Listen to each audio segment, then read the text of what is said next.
오지 말라고 했잖아요. 아들의 손이 제 머리채를 움켜쥐었습니다. 눈앞이 캄캄해졌어요. 비명을 지르려 했지만 목이 막혀서 소리가 안 났습니다. 하객들이 보는 앞에서 저는 밀려 넘어졌어요. 바닥에 주저앉으며 정성껏 담근 김치가 쏟아졌습니다. 35년을 키운 아들이었어요. 전 물리고 업어 키우고 대학까지 보낸 아들이었습니다. 그 아들이 저를 쓰레기처럼 버렸어요. 그날 저는 그 아들을 버렸습니다. 사연 시작 전 구독과 좋아요를 눌러주시면 그곳에 축복이 가득하시기를 바라겠습니다. 안녕하세요. 제 이름은 윤정자입니다. 올해 68살이 됐어요. 재래시장에서 반찬 가게를 하고 있죠. 정잔의 반찬이라고 시장 한복판에 좌판 3칸짜리 작은 가게입니다. 대단한 건 아니에요. 그래도 이 자리에서 35년을 버텼습니다. 남편이 일찍 세상을 떠나고 어린 아들을 등에 업고 행상부터 시작했거든요. 리어카 끌고 골목골목 다니던 게 엊그제 같은데 어느새 머리가 하얗게 샜습니다. 세월 참 빠르죠. 돌아보면 고생밖에 없었는데 그래도 아들 하나 잘 키웠다는 게 제 유일한 자랑이었습니다. 새벽 4시 알람이 울리기도 전에 눈이 떠졌습니다. 40에 넘게 같은 시간에 일어나다 보니 몸이 먼저 깨는 거죠. 저는 이불을 걷어차고 일어나 굳어버린 손가락들을 천천히 폈습니다. 류머티즘 관절염 때문에 아침마다 손가락 마디가 녹슨 경첩처럼 뻣뻣해지거든요. 한 손가락씩 구부렸다 펴기를 10번쯤 반복하고 나서야 겨우 주먹을 쥘 수 있었어요. 손가락 마디에서 뚝뚝 소리가 났습니다. 세수를 하고 거울을 봤습니다. 68회를 살아온 얼굴이 거기 있었어요. 눈가의 주름은 깊어지고 광대뼈 위로 검버섯이 올라오기 시작했습니다. 입술은 갈라져 있었고 목덜미 살은 축 처져 있었죠. 그래도 저는 얼굴보다 손을 들여다보는 게 더 싫었습니다. 손톱 밑에 박힌 고춧가루 물은 락스로 문질러도 지워지지 않았고 피부주름 사이사이에 스며든 젓갈 비린내는 향수를 뿌려도 덮이지 않았습니다. 손등에는 기름이 튀어 생긴 화상 자국들이 점처럼 박혀 있었어요. 이 손이 부끄러웠습니다. 어디 가서 내밀기가 창피한 손이었죠. 그래도 이 손이 아들을 키웠으니까요. 이 손으로 김치를 버무리고 나물을 무치고 전을 부쳐서 아들 대학 등록금을 댔습니다. 옷을 주섬주섬 챙겨 입고 집을 나섰습니다. 아직 해가 뜨지 않은 새벽길은 고요했어요. 가로등 불빛 아래로 제 그림자만 길게 늘어졌습니다. 재래시장까지는 걸어서 20분 거리였어요. 버스비 1,500원을 아끼려고 40회 넘게 이 길을 걸었습니다. 비가 오나 눈이 오나 무릎이 시리고 허리가 끊어질 것 같아도 걸었어요. 그렇게 아낀 돈이 쌓여서 아들 학원비가 됐고 과외비가 됐고 유학 자금이 됐습니다. 시장에 도착하니 다른 상인들도 하나둘 셔터를 올리고 있었습니다. 저는 정잔의 반찬이라고 적힌 낡은 간판 아래 자리를 폈습니다. 간판 글씨가 많이 바랬어요. 빨간색이었는데 지금은 분홍색에 가깝죠. 바꿔야지 하면서 10년이 넘었습니다. 그 돈이면 아들한테 용돈이라도 더 주는 게 낫다 싶어서요. 제 건 항상 나중이었습니다. 얼음물에 손을 담갔습니다. 배추 500포기를 절여야 했거든요. 살을 애는 냉기가 손가락 끝부터 팔뚝까지 타고 올라왔습니다. 뼈가 시렸어요. 이가 저절로 딱딱 부딪혔지만 저는 멈추지 않았습니다. 배추를 한 포기씩 들어 소금을 뿌리고 뒤집고 다시 소금을 뿌리는 일을 수백 번 반복했어요. 허리가 끊어질 것처럼 아팠지만 허리띠를 졸라매고 버텼습니다. 한 포기, 두 포기, 세 포기. 그렇게 세다 보면 어느새 해가 중천에 떠 있었죠. 이 고통을 견디는 이유는 하나였습니다. 제 아들 민석이 때문이었어요. 민석이는 올해 38살이 됐습니다. 키가 크고 얼굴이 잘생겼어요. 저를 하나도 안 닮았죠. 아버지를 닮아서 이목구비가 시원시원합니다. 대학도 좋은 데 나왔고 말도 반듯하게 하는 아이였어요. 어디 가서 내놔도 빠지지 않을 아들이었습니다. 시장 사람들도 제 아들 얘기만 나오면 부러워했어요. 과외 한 번 안 시키고 그렇게 키웠다고요. 물론 과외비가 없어서 못 시킨 거였지만 저는 그게 자랑스러웠습니다. 그 아이가 드디어 제 사업을 시작한다고 했을 때 저는 가슴이 터질 것 같았어요. 강남 한복판에 고급 한우 전문점을 낸다고 했거든요. 가게 이름은 로얄 한우라고 했습니다. 처가에서 투자를 받아서 시작하는 거라고 했지만 그래도 제 아들이 사장님이 되는 거잖아요. 그것만으로도 저는 벅찼습니다. 점심시간이 되자 저는 잠깐 손을 닫고 휴대폰을 꺼냈습니다. 배경화면에는 민석이 대학 졸업할 때 찍은 사진이 있었어요. 학사모를 쓰고 환하게 웃고 있는 얼굴이었죠. 그 사진을 볼 때마다 눈물이 핑 돌았습니다. 혼자서 키웠는데 이렇게 훌륭하게 컸구나. 저는 그 사진을 보며 전화를 걸었습니다. 신호음이 3번 울리고 나서야 아들이 받았어요.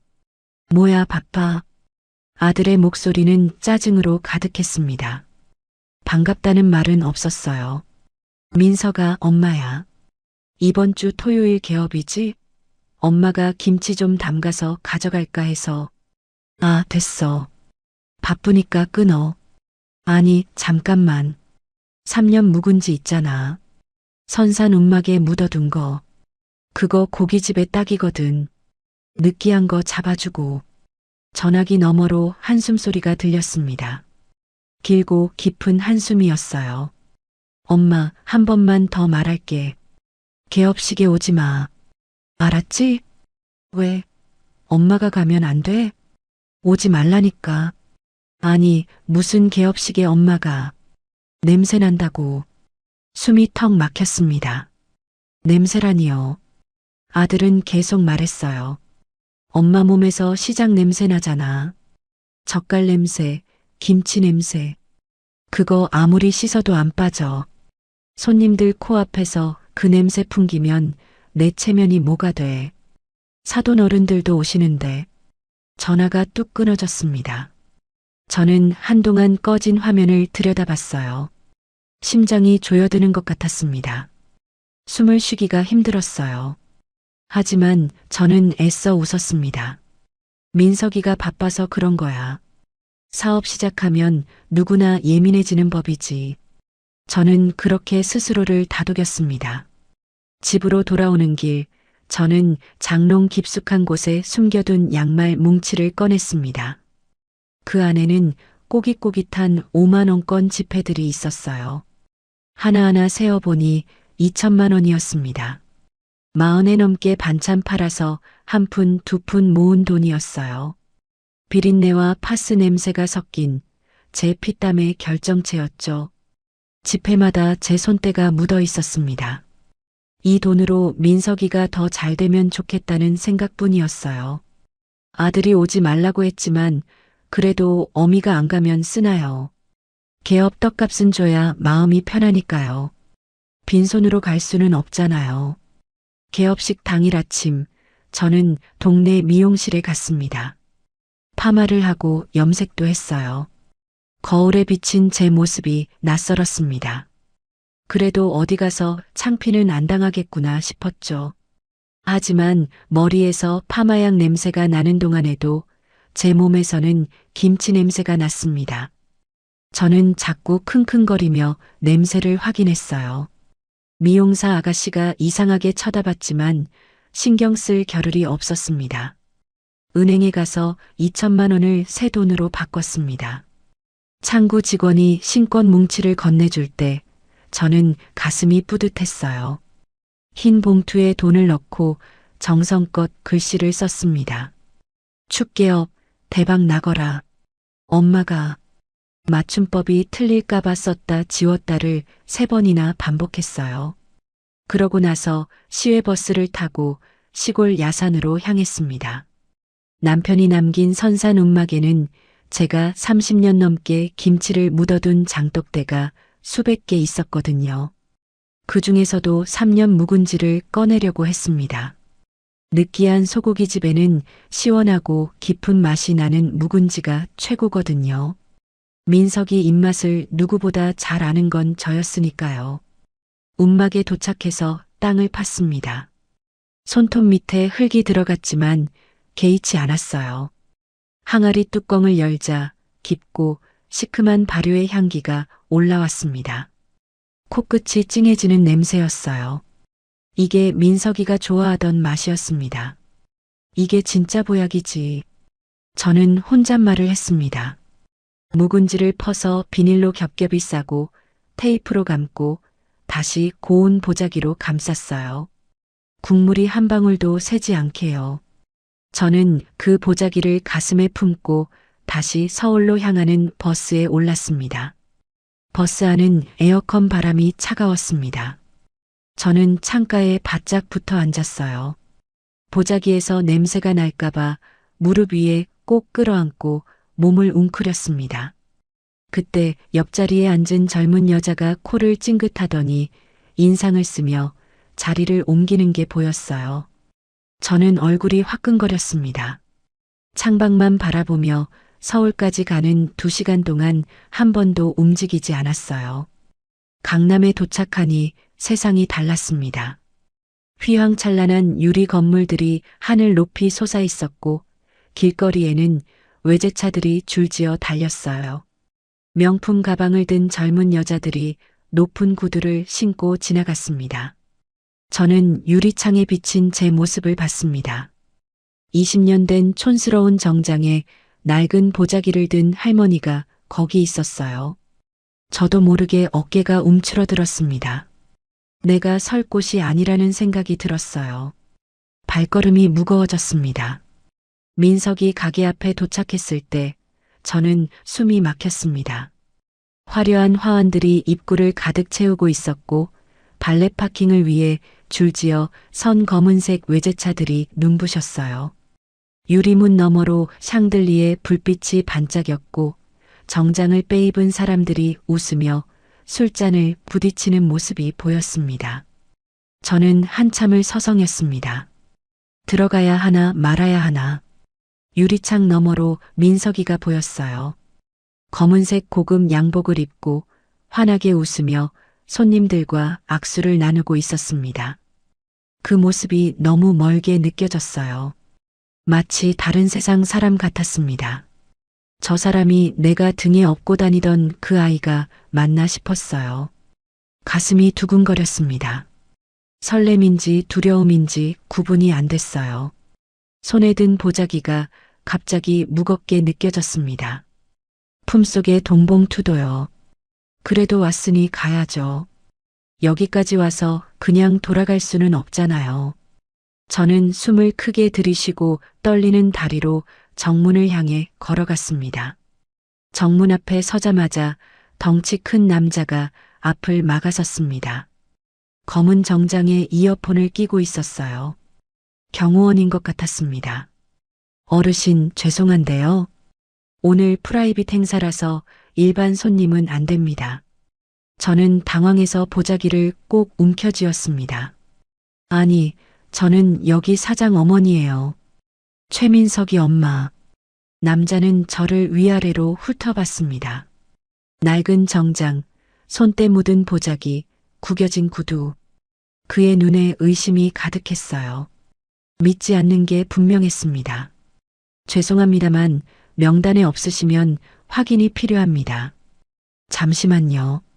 남자가 무전기를 들었습니다. 저는 식은땀이 났어요. 민석이한테 전화해서 확인받으면 어쩌나. 오지 말라고 했는데 왔다는 게 들키면 민석이가 화낼 게 뻔했습니다. 저는 얼른 손을 저었어요.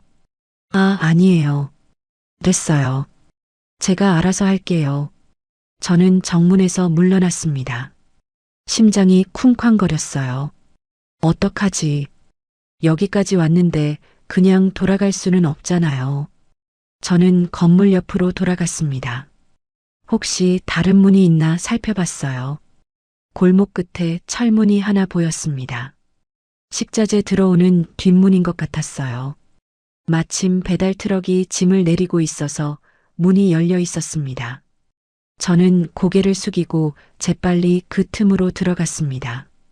마치 도둑처럼요. 내가 왜 내 아들 가게에서 이러고 있나 싶었지만 어쩔 수 없었어요. 좁은 복도를 지나 홀 쪽으로 나왔습니다. 가게 안은 별천지였습니다. 은은한 조명이 천장에서 내려오고 있었고 어디선가 클래식 음악이 흘러나왔어요.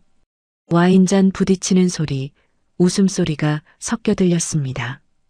테이블마다 하얀 식탁보가 깔려 있었고 은색 수저가 반짝였어요. 벽에는 소가 그려진 고급스러운 그림이 걸려 있었고 곳곳에 생화가 놓여 있었습니다. 제가 평생 서 있던 시장 바닥과는 하늘과 땅 차이였습니다. 발을 디딜 때마다 대리석 바닥이 미끄러웠어요. 저는 숨을 죽이고 구석으로 몸을 숨겼습니다. 그때 구석진 테이블에서 낯익은 얼굴들이 보였습니다. 사돈 내외와 며느리 혜진이었어요. 사돈 어른은 지역 대학 교수 출신이라고 들었습니다. 은발 머리를 단정하게 넘기고 금태 안경을 쓰고 있었어요. 사돈 어머니는 진주 목걸이를 하고 우아하게 와인잔을 기울이고 있었습니다. 며느리 혜진은 온몸이 명품으로 휘감겨 있었어요.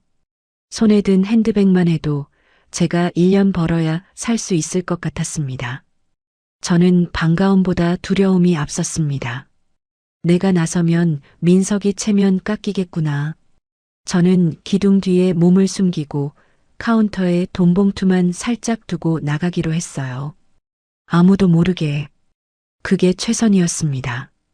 발끝을 세우고 조심조심 카운터 쪽으로 걸어갔습니다. 거의 다 왔을 때 누군가 제 앞을 스쳐 지나갔어요. 화장실을 다녀오던 며느리 혜진이었습니다. 우리 눈이 딱 마주쳤어요. 혜진의 눈이 커졌습니다. 그 눈에는 놀라움과 함께 경멸이 섞여 있었어요. 어머니, 여기 왜 오셨어요? 그 목소리는 차갑고 날카로웠습니다. 반가움 같은 건 전혀 없었어요. 저는 당황해서 말을 더듬었습니다. 아, 나는 그냥 개업 축하금만 놓고 가려고. 오지 말라고 했잖아요. 민석 씨가 분명히 말했을 텐데. 혜진이 한 걸음 다가왔습니다. 향수 냄새가 확 퍼졌어요. 달콤하고 비싼 냄새였습니다. 저는 움찔하며 뒤로 물러났어요. 그 순간 제 어깨가 혜진의 팔을 스쳤습니다. 작은 충격이었지만 그것으로 충분했어요. 품에 안고 있던 보자기가 흔들렸습니다. 매듭이 풀리면서 김치통이 기울었어요. 뚜껑이 열렸습니다. 시간이 느리게 흘러가는 것 같았어요. 아, 안 돼. 저는 손을 뻗었지만 이미 늦었습니다. 붉은 묵은지가 쏟아지며 대리석 바닥을 적셨습니다. 시큼하고 쿰쿰한 냄새가 사방으로 퍼졌어요. 혜진의 흰색 구두가 김치 국물에 젖어 붉게 물들었습니다. 이탈리아에서 공수했다던 그 명품 구두가요. 으악! 혜진의 비명에 가게 안이 조용해졌습니다. 모든 시선이 저한테 쏠렸어요. 손님들이 코를 막고 인상을 찌푸렸습니다. 이게 무슨 냄새야? 하수구 터졌나? 아니, 뭐야? 음식 먹다가 이게 뭐야? 저는 무릎을 꿇고 바닥에 쏟아진 김치를 주워 담기 시작했습니다. 손이 떨려서 제대로 잡히지도 않았어요. 얼굴이 불덩이처럼 뜨거웠습니다. 눈물이 왈칵 쏟아질 것 같았지만 꾹 참았어요. 사돈 어른이 자리에서 벌떡 일어났습니다. 아유, 냄새. 이게 대체 무슨 짓입니까? 격이 떨어지게. 손수건으로 코를 막은 사돈 어른의 표정에는 혐오가 가득했어요. 사돈 어머니도 고개를 돌리며 인상을 썼습니다. 저는 고개를 들 수가 없었어요. 바닥만 보면서 김치를 주었습니다. 손톱 밑으로 김치 국물이 스며들었어요. 그때 민석이가 주방 쪽에서 뛰쳐나왔습니다. 무슨 소동인가 보러 온 거였어요. 저를 보는 순간 아들의 얼굴이 하얗게 질렸습니다. 입술이 파르르 떨렸어요. 저는 고개를 들어 아들을 바라봤습니다. 도움을 바라는 눈빛이었을 거예요. 엄마가 실수했어. 도와줘. 그런 마음이었습니다. 하지만 민석이는 저를 보지 않았어요. 먼저 사돈 쪽을 봤습니다. 굽신거리며 연신 고개를 숙였어요. 아버님, 어머님 죄송합니다. 제가 처리하겠습니다. 그러고 나서야 저한테 걸어왔습니다. 걸음걸이가 무서웠어요. 얼굴이 일그러져 있었습니다. 눈에 핏발이 섰어요. 엄마, 고함이었습니다. 가게 안이 쩌렁쩌렁 울렸어요. 내가 오지 말랬잖아. 왜 와서 내 인생에 똥물을 튀겨. 저는 떨리는 손으로 돈봉투를 들어 올렸습니다. 민서가, 이거 개업 축하금이야. 엄마가 평생 모은. 말이 채 끝나기도 전에 민석이 손이 날아왔습니다. 봉투가 바닥에 떨어지며 5만 원권 지폐들이 흩어졌어요. 새하얀 지폐들이 붉은 김치 국물 위로 떨어졌습니다. 제 평생이 거기 젖어들고 있었어요. 이딴 거 필요 없어. 나가. 민석이가 제 팔을 잡았습니다. 소나기에 힘이 들어갔어요.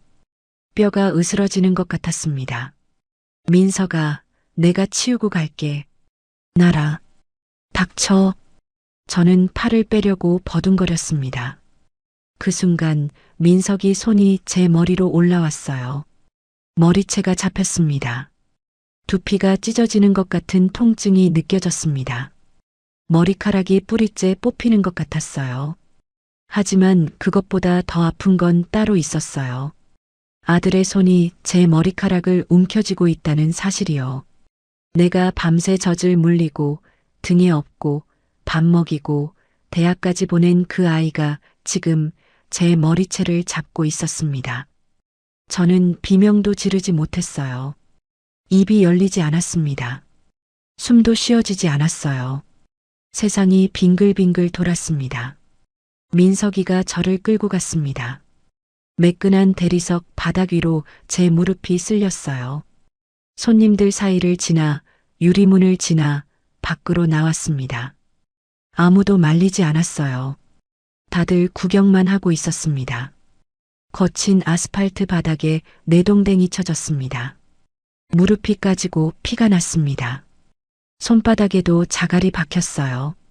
스타킹이 찢어지고 살이 쓸렸습니다. 하지만 그 아픔보다 더 큰 건 아들의 눈빛이었어요. 경멸이었습니다. 마치 벌레를 보듯이 저를 내려다보고 있었어요.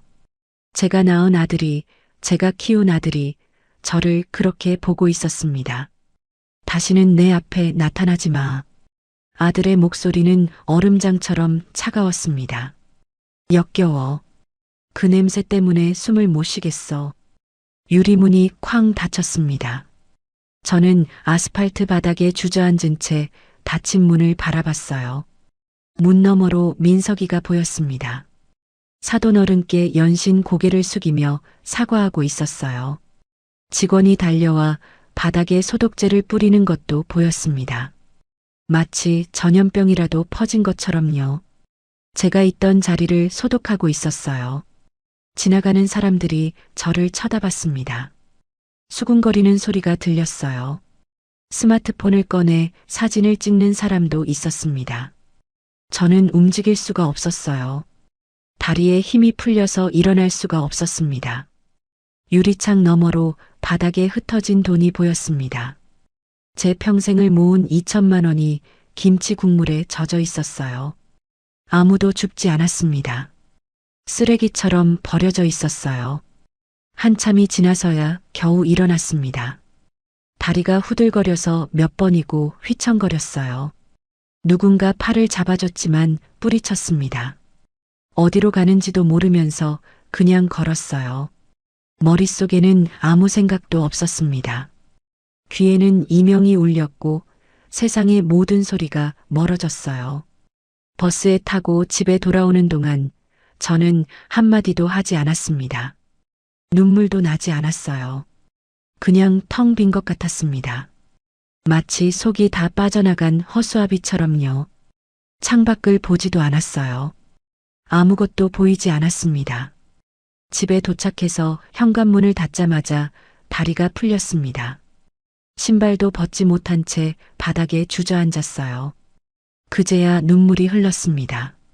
소리 없이 끝없이요. 머리채 잡히던 그 순간이 계속 떠올랐습니다. 아들의 차가운 눈빛, 손님들의 혐오스러운 표정, 아스팔트 바닥의 냉기. 모든 것이 선명했어요. 저는 휴대폰을 꺼냈습니다. 아들 번호를 찾아서 삭제했어요. 그러고 나서 혼잣말을 했습니다. 내 아들 최민석이는 오늘 죽었다. 그 말이 입 밖으로 나오는 순간 가슴 한가운데가 텅 비어버렸습니다. 38년을 키운 아들이었어요. 제 전부였습니다. 그 아이를 위해서 허리가 휘도록 일했고 손이 갈라지도록 김치를 담갔어요. 그런데 이제 그 아들은 없었습니다. 오늘 로얄 한우 앞 아스팔트 바닥에서 죽었어요. 저한테는 더 이상 아들이 없었습니다. 며칠이 지났는지 모르겠습니다. 저는 방 안에 누워만 있었어요. 밥도 먹지 않았고 물도 마시지 않았습니다. 천장만 바라봤어요. 눈을 감으면 그 장면이 떠올랐습니다. 머리채 잡히던 순간, 아스팔트 바닥에 내동댕이 쳐지던 순간, 아들의 차가운 눈빛. 그게 끊임없이 재생됐어요. 멈출 수가 없었습니다. 잠이 들어도 꿈에서 똑같은 장면이 나왔어요. 식은땀을 흘리며 깨어나기를 몇 번이나 반복했는지 몰라요. 사흘째 되던 날 저는 겨우 몸을 일으켰습니다. 다리에 힘이 없어서 벽을 짚고 걸었어요. 거울에 비친 제 얼굴이 낯설었습니다. 볼이 쑥 들어가고 눈 밑에 시커먼 그늘이 졌어요. 귀신 같은 얼굴이었습니다. 집안 곳곳에 아들의 흔적이 보였습니다. 거실 벽에 걸린 초등학교 상장, 책장 위에 놓인 대학 졸업사진, 옷장 깊숙이 넣어둔 아들이 첫 월급으로 사준 내복. 그것들이 눈에 들어올 때마다 가슴이 칼로 베이는 것 같았어요. 저는 그것들을 하나씩 모았습니다. 상장, 사진, 옷까지, 아들이 어릴 때 쓰던 연필, 중학교 때 받은 상패, 전부 모아서 마당으로 가져갔어요. 드럼통을 놓고 그 안에 쏟아부었습니다. 성냥을 그었어요. 첫 번째는 꺼졌습니다. 손이 떨렸거든요. 두 번째 성냥에 불이 붙었어요. 종이 위로 던졌습니다. 불이 번졌어요. 타오르는 불길을 보면서 저는 웃었습니다. 눈물이 아니라 웃음이 나왔어요. 기괴한 웃음이었죠. 내가 미쳤나 싶었지만 멈출 수가 없었습니다. 사진 속 아들의 웃는 얼굴이 불에 타서 제가 되는 걸 보면서 저는 엄마 윤정자라는 이름을 지우기로 했어요. 이제 저한테는 아들이 없으니까요. 연기가 하늘로 올라갔습니다. 38년의 모정이 연기가 되어 사라지는 것 같았어요. 다음 날 아침 저는 부동산에 전화를 걸었습니다. 시장 좌판이랑 전셋집 내놓을게요. 권리금 필요 없으니까 제일 빨리 빠지는 조건으로요. 부동산 사장이 놀라서 물었지만 대답하지 않았어요. 휴대폰 번호도 바꿨습니다. 세상과의 연결을 끊고 싶었어요. 그러고 나서 시골 선산으로 향했습니다. 죽으러 가는 거였어요. 거기서 조용히 눈을 감으면 되겠다 싶었습니다. 아무도 찾지 않을 테니까요. 이 세상에 저를 필요로 하는 사람이 없다는 생각이 들었어요. 버스에서 내려 산길을 걸었습니다. 다리가 후들거렸어요. 며칠을 굶어서 힘이 없었습니다. 숨이 가빠서 몇 걸음 걷다가 쉬기를 반복했어요. 몇 번이고 넘어졌습니다. 무릎에서 피가 났지만 신경 쓰지 않았어요. 손바닥이 까져도 아프지 않았습니다. 어차피 죽을 거니까요. 산새 소리가 들렸지만 귀에 들어오지 않았어요. 그냥 발만 보고 걸었습니다. 움막에 도착했을 때는 해가 지고 있었습니다. 하늘이 붉게 물들어 있었어요. 낡은 나무 문을 열고 들어갔습니다. 먼지 냄새가 코를 찔렀어요. 거미줄이 여기저기 쳐져 있었고 바닥에는 낙엽이 쌓여 있었습니다. 오랫동안 사람이 오지 않았던 흔적이었죠. 구석에 밧줄이 보였어요. 남편이 농사일에 쓰던 거였습니다. 저는 그걸 들여다봤습니다. 이걸로 끝내면 되겠구나. 손이 떨렸어요. 그때 죽은 남편의 목소리가 들리는 것 같았어요. 환청이었겠죠. 하지만 분명히 들렸습니다. 이 땅은 절대 팔지 마. 당신 노후야. 남편이 죽기 전에 했던 말이었어요. 저는 밧줄을 놓고 밖으로 나왔습니다.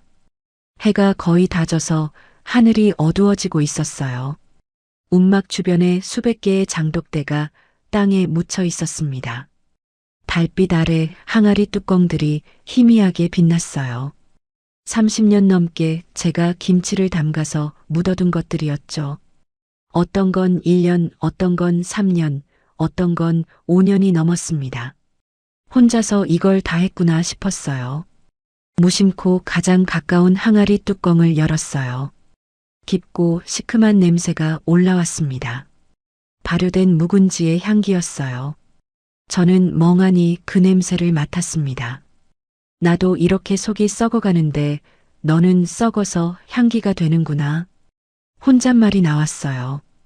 김치 한 조각을 손으로 찢어서 입에 넣었습니다. 아삭하면서도 깊은 맛이 혀에 퍼졌어요. 죽고 싶어도 배가 고프더라고요. 인간의 본능이란 게 그런 거였습니다. 저는 서글픈 마음으로 김치를 씹었어요. 그때 누군가 산길을 올라오는 소리가 들렸습니다. 숨이 거칠게 몰아쉬는 소리였어요. 누구지? 이 깊은 산속까지 올 사람이 있나? 저는 긴장해서 몸을 숨기려고 했습니다. 고개를 돌리니 땀범벅이 된 젊은 남자가 서 있었어요.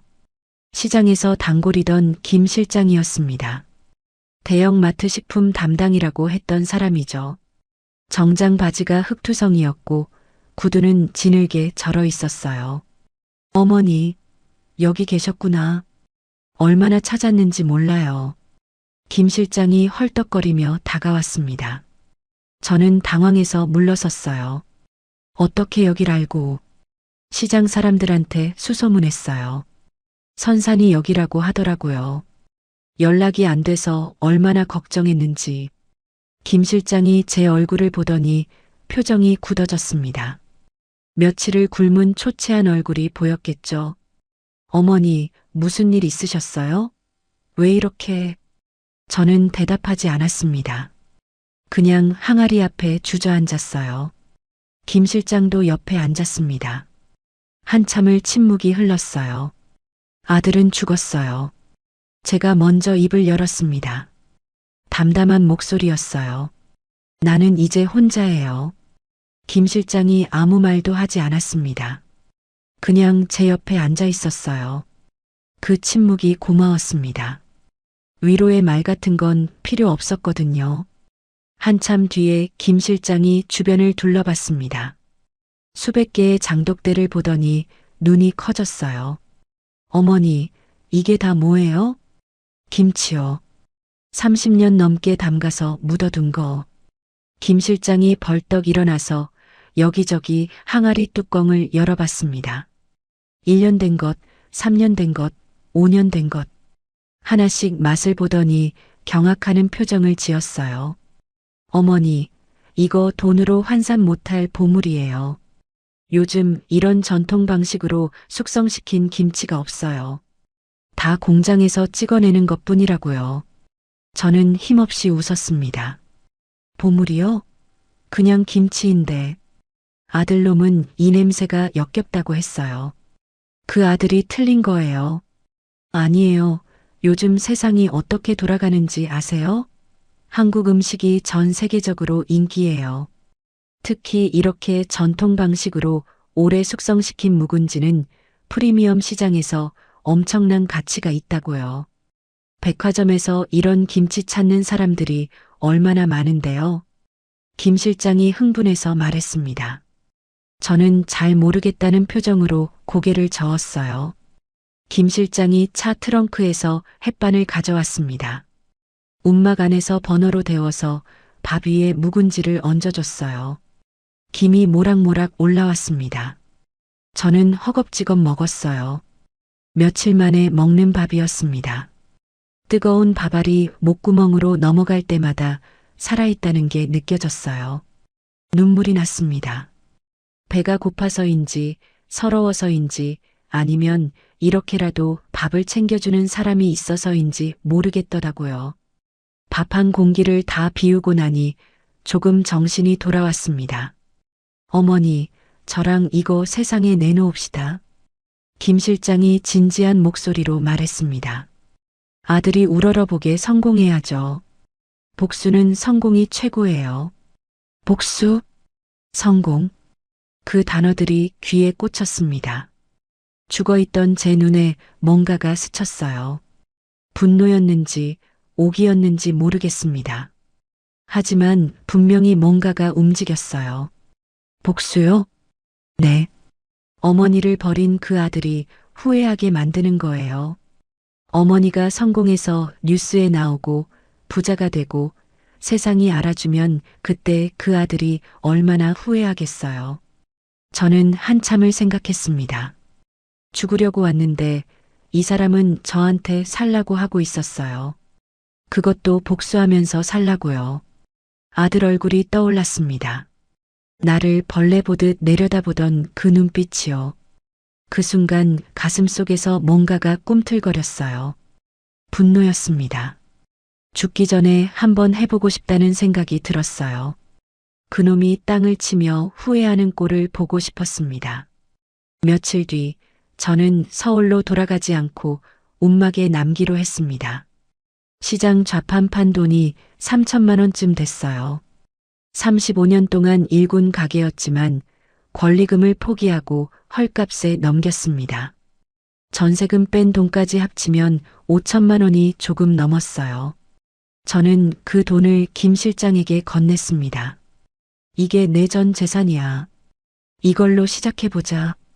김 실장이 돈 봉투를 받아들고 고개를 숙였습니다. 어머니, 후회 안 하실 거예요. 제가 반드시 성공시켜 드릴게요.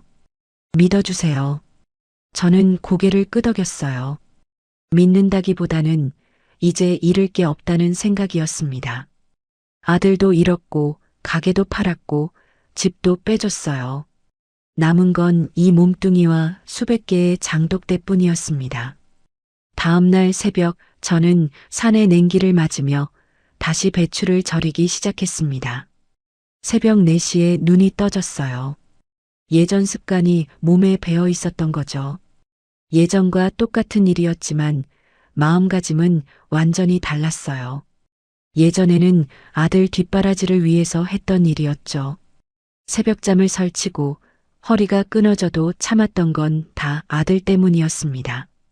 하지만 이제는 나를 위한 일이었어요.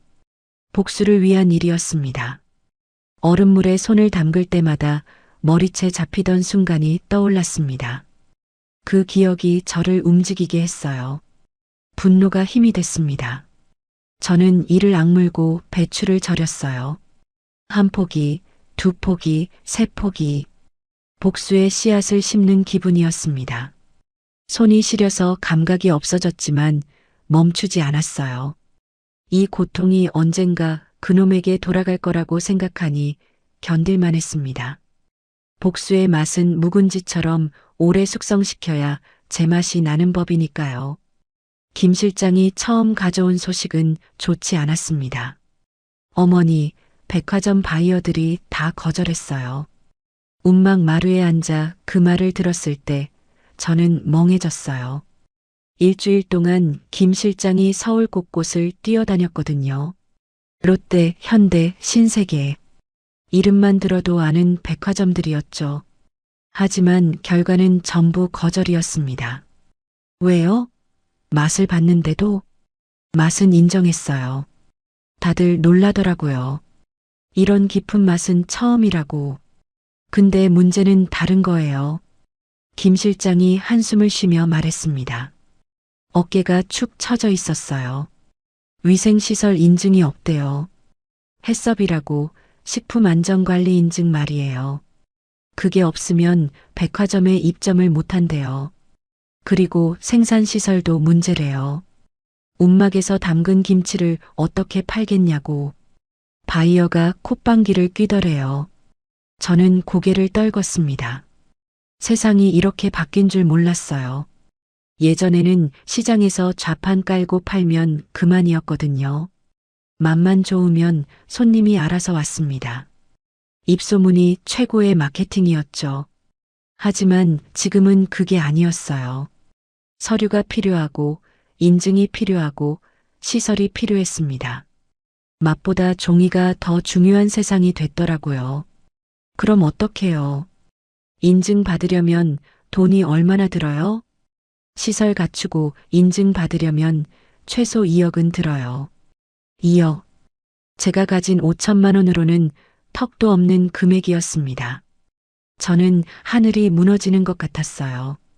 복수고 뭐고 시작도 하기 전에 끝나는 건가 싶었습니다. 며칠 동안 저는 다시 무기력해졌어요. 밥맛도 없고 김치 담글 의욕도 없었습니다. 그냥 운막 마루에 앉아 멍하니 산을 바라봤어요. 새가 지저귀어도 귀에 들어오지 않았습니다. 바람이 불어도 느껴지지 않았어요. 역시 안 되는 거구나. 내 팔자가 그런 거구나. 시장 바닥에서 평생을 살다가 시장 바닥에서 끝나는 팔자구나. 그런 생각만 들었습니다. 복수는커녕 웃음거리가 될 것 같았어요. 그런데 일주일 뒤 김 실장이 다시 찾아왔어요. 이번에는 표정이 달랐습니다. 눈이 반짝거렸어요. 어머니, 방법을 찾았어요. 무슨 방법이요? 직거래예요. 백화점 말고 고급 레스토랑에 직접 납품하는 거예요. 소량 납품은 해썹 없이도 가능하거든요. 김 실장이 서류 뭉치를 꺼내 보여줬습니다. 식품위생법 어쩌고 하는 복잡한 내용이었지만 핵심은 간단했어요. 소규모 전통식품은 예외 조항이 있다는 거였습니다. 대신 조건이 있어요. 한 달에 500kg 이하만 가능하고 직접 만든 전통 방식이어야 해요. 어머니 김치는 딱 맞아요. 희망이 다시 피어올랐습니다. 꺼져가던 불씨에 바람이 불어온 것 같았어요. 하지만 문제는 또 있었어요. 쉽게 되는 일은 없더라고요. 레스토랑이 우리 김치를 사겠어요?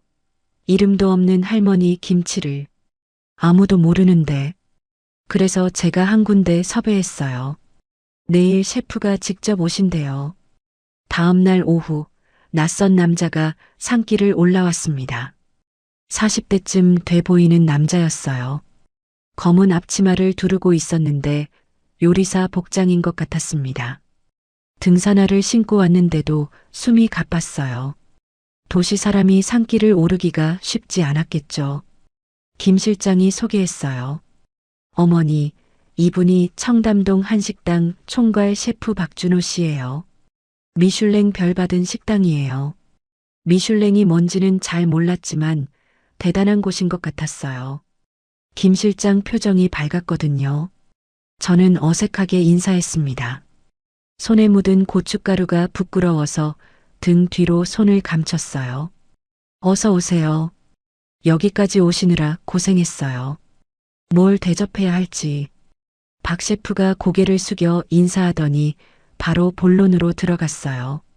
어머니, 김치 좀 맛봐도 될까요? 저는 5년 묵은지 항아리로 안내했습니다.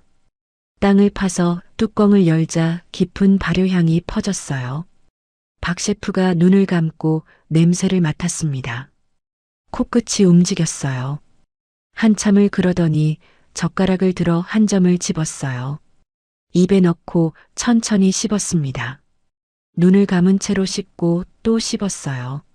마치 기도하는 사람처럼 경건한 표정이었습니다. 침묵이 흘렀어요. 저는 긴장해서 손을 비볐습니다. 땀이 났어요. 김 실장도 숨을 죽이고 있었어요. 산새 소리만 들렸습니다.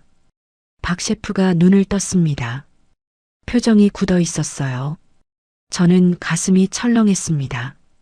맛이 없나? 거절당하는 건가? 또 실패인가? 어머니, 박 셰프의 목소리가 떨렸습니다. 눈시울이 붉어져 있었어요. 이게 진짜 김치예요. 제가 10년 동안 찾던 바로 그 맛이에요. 그는 갑자기 무릎을 꿇었습니다. 흙바닥에 무릎을 꿇고 고개를 숙였어요. 저는 깜짝 놀라서 뒤로 물러났습니다. 뭐 하시는 거예요? 어머니, 저한테 이 김치 납품해 주세요. 제발이요. 박 셰프가 고개를 조아렸습니다. 저는 당황해서 어쩔 줄 몰랐어요. 김 실장이 얼른 박 셰프를 일으켜 세웠습니다. 박 셰프님, 일단 일어나세요. 얘기는 앉아서 하시죠. 운막 마루에 앉아서 박 셰프의 이야기를 들었습니다. 그는 10년째 전통 한식을 연구하고 있다고 했어요. 특히 발효 음식에 집착한다고 했습니다. 할머니가 담가주시던 김치 맛을 잊을 수가 없다고 했어요. 전국 방방곡곡을 돌아다니며 제대로 된 김치를 찾았지만 다 공장식이거나 맛이 얕았다고 했습니다. 조미료 맛이 나거나 발효가 덜 됐거나 깊이가 없었다고요. 이 김치는 달라요. 깊이가 있어요. 세월이 담겨 있어요. 할머니 손맛이 살아있어요. 제 요리에 이 김치가 들어가면 완전히 다른 차원이 될 거예요. 손님들이 미쳐버릴 거예요. 저는 어리둥절했습니다. 그냥 평생 해온 대로 담근 김치일 뿐인데 이 사람은 마치 보물을 발견한 것처럼 흥분하고 있었어요. 눈에 눈물까지 고여 있었습니다. 요리사가 김치 하나에 저렇게 감동하는 걸 처음 봤어요. 첫 납품은 일주일 뒤에 이뤄졌습니다. 5년 묵은지 20kg, 3년 묵은지 30kg. 저는 새벽부터 일어나 항아리에서 김치를 꺼내 정성껏 포장했어요. 비닐에 싸고 냉동팩을 넣고 스티로폼 상자에 담았습니다. 상자마다 손글씨로 라벨을 붙였어요. 정전의 김치. 손이 떨려서 글씨가 삐뚤빼뚤했지만 정성은 담겼다고 생각했습니다. 김 실장이 차에 싣고 서울로 갔어요. 저는 산에 남아서 손을 모으고 기다렸습니다. 운막 앞 바위에 앉아서 하늘을 올려다봤어요. 제발 잘 되게 해주세요. 평생 빈 적 없는 기도를 했어요. 죽은 남편한테도 빌었습니다. 여보, 나 좀 도와줘요. 3일 뒤 김 실장에게서 전화가 왔습니다. 벨소리가 울릴 때 심장이 멎는 줄 알았어요. 어머니, 난리예요. 무슨 난리요? 무슨 일 났어요? 김치가 상했어요? 아니요, 반대예요. 손님들이 김치가 뭐냐고 난리래요. 식당 오픈일에 최고 반응이래요. 예약이 한 달치가 꽉 찼대요. 박 셰프가 추가 주문 넣겠대요. 2배로. 저는 전화기를 든 채 주저앉았습니다. 다리에 힘이 풀렸어요. 눈물이 흘렀습니다. 이번엔 서러운 눈물이 아니었어요. 태어나서 처음으로 기쁜 눈물이었습니다. 68해를 살면서 처음 흘리는 기쁨의 눈물이었어요. 한 달이 지나자 입소문이 퍼지기 시작했어요. 청담동 미슐랭 식당의 비밀 김치. 그게 화제가 됐습니다.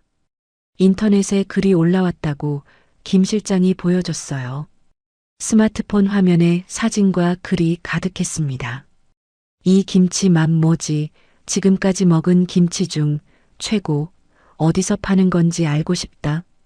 그런 댓글들이 수백 개 달려 있었어요. 저는 글을 읽으면서 가슴이 벅찼습니다. 다른 레스토랑에서도 연락이 오기 시작했어요.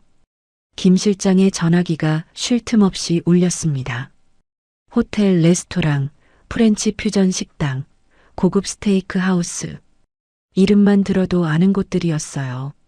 어머니, 주문이 밀려요. 감당이 안 돼요. 기쁜 비명이었습니다. 저는 새벽 3시부터 일어나 김치를 담갔어요. 손이 갈라지고 허리가 끊어질 것 같았지만 멈출 수가 없었습니다. 주문이 들어온다는 건 내 김치를 원하는 사람이 있다는 뜻이니까요. 내 손맛을 인정해주는 사람이 있다는 뜻이니까요. 그 냄새 때문에 숨을 못 쉬겠다던 아들 말이 떠올랐어요. 하지만 세상은 달랐습니다. 세상은 이 냄새를 원하고 있었어요. 아들이 역겹다고 했던 그 냄새를 세상 사람들은 찾고 있었습니다. 2달째 되던 날 방송국에서 연락이 왔습니다. 김 실장이 흥분해서 움막으로 달려왔어요. 어머니, 방송국에서 전화 왔어요. 방송국이요? 거기서 왜? 전통 발효 음식 특집 프로그램인데요. 어머니 김치 이야기를 취재하고 싶대요. 68살 할머니가 산속에서 30년 넘게 김치를 담갔다는 스토리가 감동적이래요. 김 실장이 흥분해서 말했습니다. 어머니, 이거 대박이에요. 방송 타면 완전히 달라져요. 전국에서 주문이 쏟아질 거예요. 저는 망설였습니다. 텔레비전에 나가는 게 두려웠어요. 카메라 앞에서 뭘 어떻게 해야 할지 몰랐거든요. 평생 시장 바닥에서 살았지 방송 같은 건 꿈도 꿔본 적 없었습니다. 입이 짧아서 말도 잘 못하는데. 하지만 다른 생각이 들었어요. 방송에 나가면 민석이가 볼지도 모른다. 그놈이 텔레비전에서 나를 보면 어떤 표정을 지을까? 자기가 버린 엄마가 성공하는 걸 보면 얼마나 후회하겠어. 그 생각에 입꼬리가 올라갔습니다. 좋아요. 하죠. 저는 고개를 끄덕였습니다. 복수의 칼날을 가는 기분이었어요. 이제 시작이었습니다. 아들아, 잘 봐라. 내가 버린 엄마가 어떻게 되는지, 세상이 내 엄마를 어떻게 대하는지 똑똑히 봐라. 방송 촬영 날이 왔습니다. 카메라 3대가 움막 앞에 설치됐어요. 조명이 번쩍거리고 스태프들이 분주하게 움직였습니다. 저는 어색해서 어디에 손을 둬야 할지 몰랐어요. 평생 시장 좌판 앞에만 서 있다가 이런 데 서니까 다리가 후들거렸습니다. 어머니, 긴장하지 마시고 평소처럼만 하세요. PD라는 젊은 여자가 웃으며 말했어요. 하지만 평소처럼 하라니 카메라가 이렇게 빤히 쳐다보는데 어떻게 평소처럼 해요? 저는 마른 침을 삼켰습니다. 촬영은 새벽부터 시작됐어요. 배추 절이는 장면, 양념 버무리는 장면, 항아리에 담는 장면. 30년 넘게 해온 일인데 카메라 앞에서 하려니까 손이 떨렸습니다. 몇 번이나 다시 찍었어요. PD가 괜찮다고 했지만 저는 창피해서 얼굴이 빨개졌습니다. 스태프들이 저를 보며 수군거리는 것 같았어요. 촌스러운 할머니라고 웃는 것 같았습니다. 하지만 김치를 담그기 시작하자 긴장이 조금 풀렸어요. 손이 저절로 움직였습니다. 40해 넘게 해온 일이니까요. 배추를 들고 양념을 바르고 켜켜이 싸는 동작이 물 흐르듯 이어졌어요. PD가 감탄하며 말했습니다. 어머니, 손놀림이 예술이에요. 정말 장인이시네요. 장인. 그 말에 어깨가 펴졌습니다. 인터뷰 시간이 됐을 때가 제일 힘들었어요. 조명이 제 얼굴을 비췄습니다. 눈이 부셨어요. PD가 물었습니다. 어머니, 왜 이 깊은 산속에서 혼자 김치를 담그세요? 가족은 안 계세요? 저는 입이 떨어지지 않았습니다. 아들한테 버림받아서요? 그 말이 목구멍까지 올라왔지만 삼켰어요. 그 얘기를 하면 눈물이 쏟아질 것 같았습니다. 대신 다른 말을 했습니다. 김치가 좋아서요. 평생 해온 일이니까요. 여기가 편해요. 거짓말이었습니다. 김치가 좋아서 여기 있는 게 아니었어요. 복수하려고 여기 있는 거였습니다. 하지만 그건 말할 수 없었어요. 카메라 앞에서 그런 얘기를 어떻게 해요? 촬영은 이틀에 걸쳐 진행됐습니다. 마지막 날 PD가 항아리 수백 개가 묻힌 장독대를 보며 감탄했어요. 어머니, 이게 다 어머니 손으로 담그신 거예요? 정말 대단하세요. 저는 쓸쓸하게 웃었습니다. 대단한 게 아니에요. 그냥 아들 뒷바라지하느라 죽어라 일한 것뿐이에요. 그 아들이 나를 버렸지만요. 한 달 뒤 방송이 나갔습니다. 김 실장이 움막에 작은 텔레비전을 가져와서 같이 봤어요. 화면에 제 얼굴이 나왔을 때 저는 얼굴을 감쌌습니다. 너무 창피했거든요. 주름투성이 얼굴, 갈라진 손, 낡은 옷. 그게 전국에 방송되고 있었어요. 하지만 나레이션이 흘러나왔을 때 저는 손을 내렸습니다. 68살 윤정자 할머니. 35년간 전통 방식을 고수하며 김치를 담가온 장인입니다. 산속 움막에서 홀로 수백 개의 항아리를 관리하며 세월을 김치에 담아냅니다. 장인. 그 단어가 귀에 꽂혔어요. 평생 시장 아줌마 소리만 듣다가 장인이라는 말을 들으니 가슴이 뭉클했습니다. 방송이 끝나자마자 전화기가 울리기 시작했어요.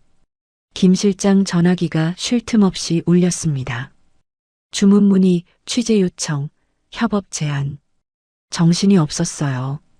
인터넷에도 글이 올라왔다고 했습니다. 감동적이다.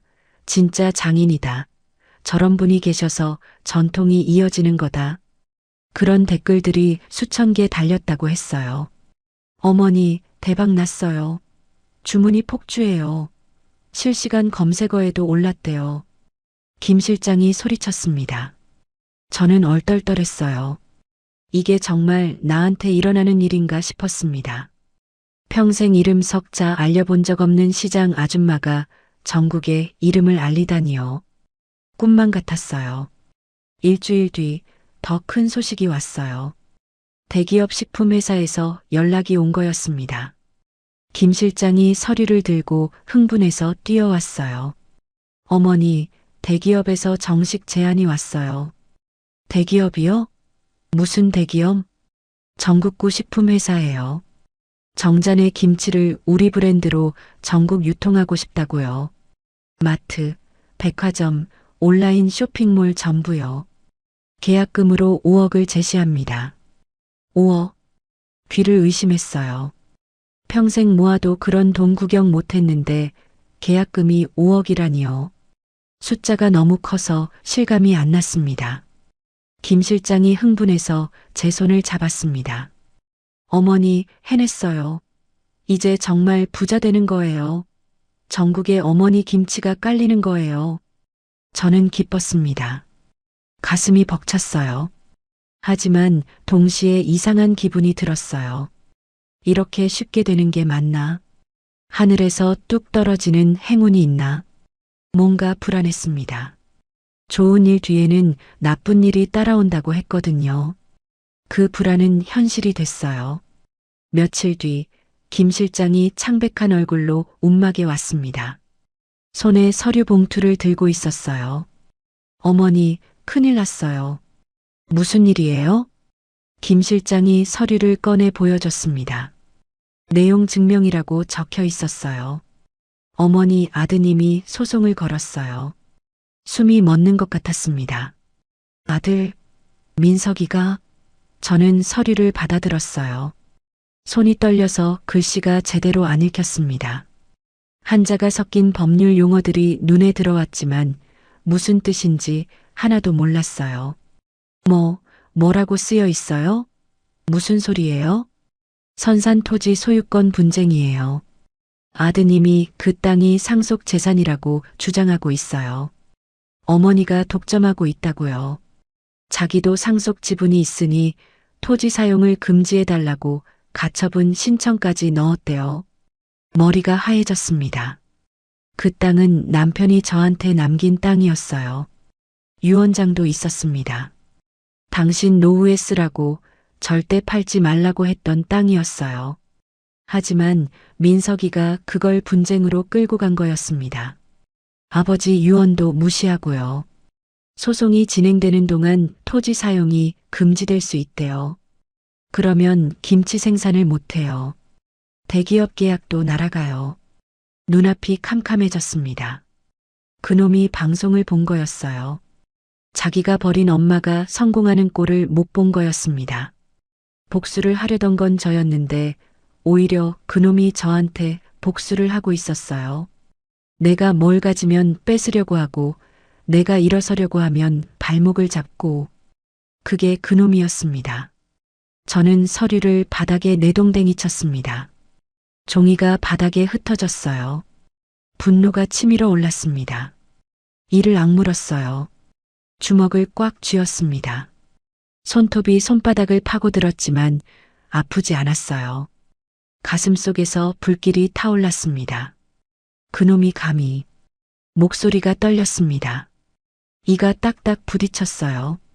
내가 평생 피땀 흘려서 일군 걸 뺏으려고 자기 손으로 날 내쫓고 머리채 잡아서 아스팔트에 내동댕이 치고 이제 와서 땅까지 뺏겠다고? 그놈이 사람이야, 짐승이야? 김 실장이 조심스럽게 말했어요. 어머니, 일단 변호사를 만나봐야 해요. 대응을 해야죠. 변호사요? 그런 돈이 어디 있어요? 법원 가고 변호사 쓰면 돈이 얼마나 드는데. 대기업 계약 성금으로 충당하면 돼요. 아직 계약 파기 전이니까요. 일단 성금 일부만 받아서 변호사비로 쓰면 돼요. 저는 고개를 저었습니다. 그건 아니었어요. 그 돈은 사업을 키우는 데 써야 했습니다. 시설 확장하고 직원 고용하고 전국 유통망 깔아야 했어요. 변호사비로 쓰면 다 날아갑니다. 하지만 소송에서 지면 땅을 뺏기고 땅을 뺏기면 김치를 못 담그고 그러면 사업도 끝이었어요. 진퇴양난이었습니다. 그날 밤 저는 잠을 이루지 못했습니다. 천장만 바라보며 생각했어요. 왜 그놈은 저렇게까지 하는 걸까? 내가 뭘 그렇게 잘못했길래.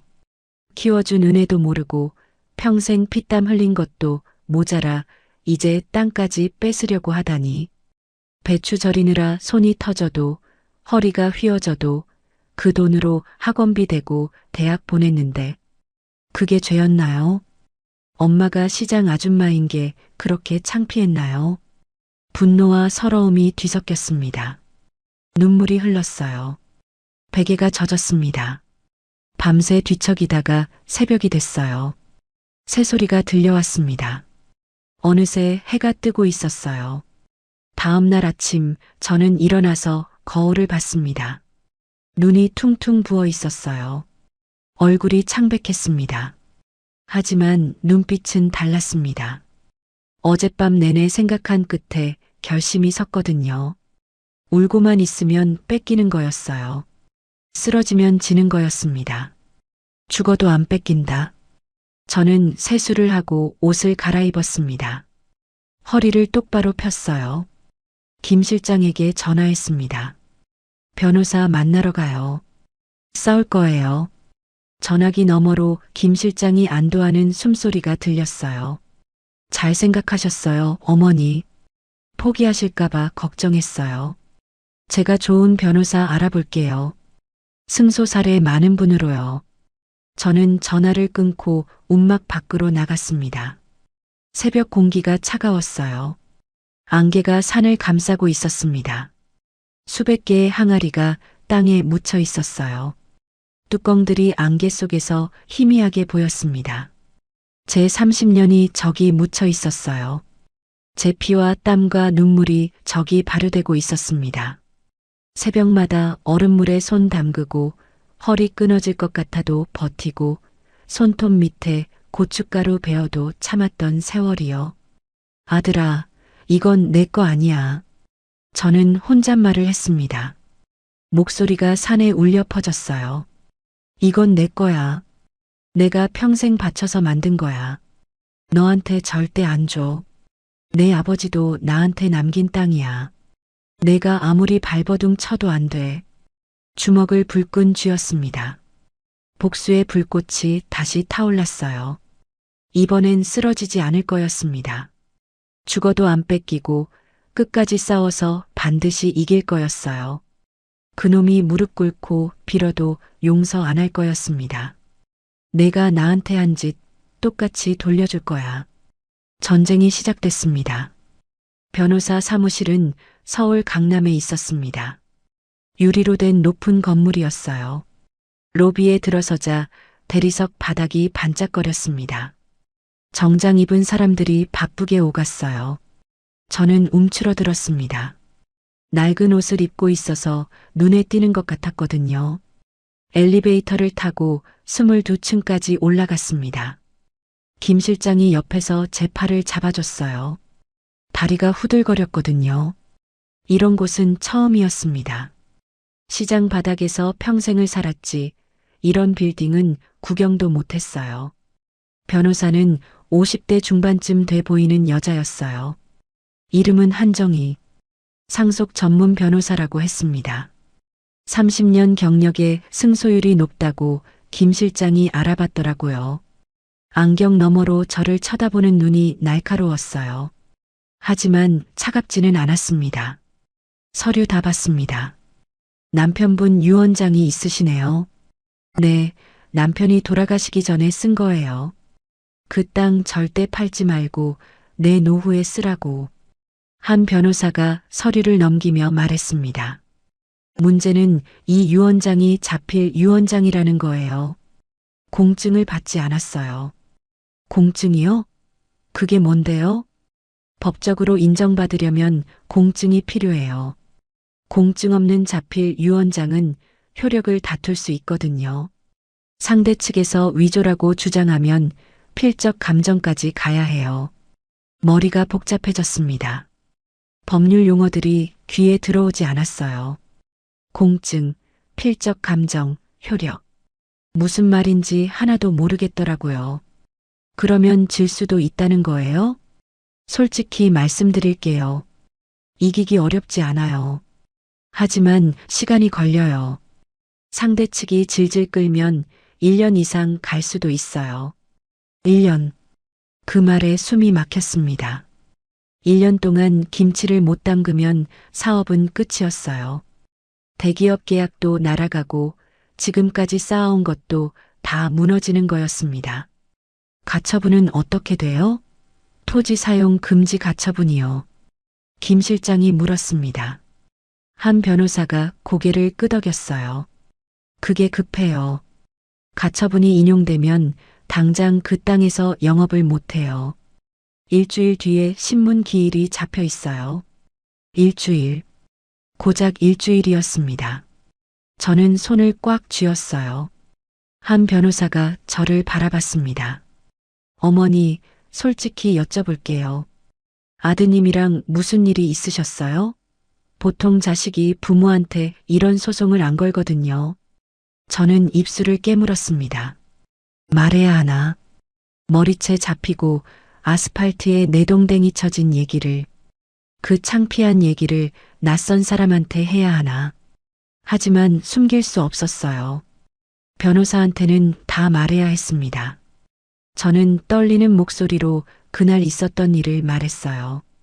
개업식장에서 쫓겨난 일, 김치가 쏟아진 일, 머리채가 잡힌 일. 말하면서 눈물이 났습니다. 창피하고 서러웠어요. 한 변호사의 표정이 굳어졌습니다. 한참을 침묵하더니 입을 열었어요. 어머니, 그거 폭행이에요. 고소할 수 있어요. 고소요? 아들을요? 네. 머리채를 잡고 끌어서 바닥에 내동댕이 친 건 명백한 폭행이에요. 형사 고소가 가능해요. 저는 고개를 저었습니다. 아무리 그래도 아들을 고소하는 건 못하겠더라고요. 낳아서 키운 자식인데 감옥에 보내는 건 차마 못했어요.